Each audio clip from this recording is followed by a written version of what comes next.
In Practice It, Self-Check 3.15, Math Expressions 2, we write the results of each expression.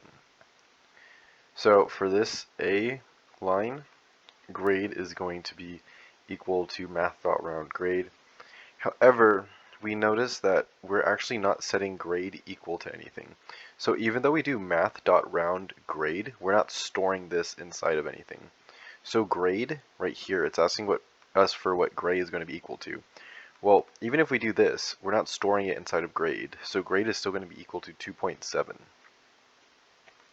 For B, just like we talked about in the last part, we have Math.round grade, and we have this again here. However, this time we are setting grade equal to it. So that means grade is storing Math.round grade. And when we round grade, we're rounding up, so it'll be 3.0. So far, we will have this. Next, we have C, and we have a double min, and that's equal to Math.min grade or Math.floor 2.9.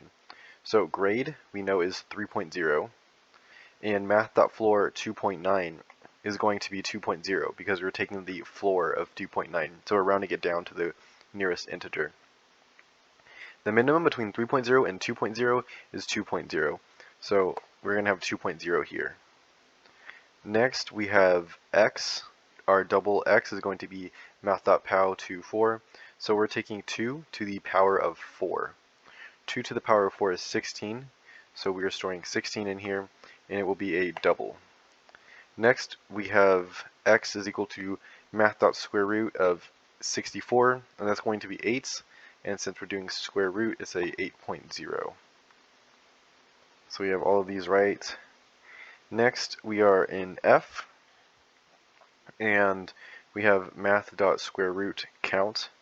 Count is equal to 25. However, just like in this part up here, we're not storing it in anything. So count is still going to equal 25 since it's asking us for what count is. Next, we are asking count in here. So we have count is equal to math.square root count.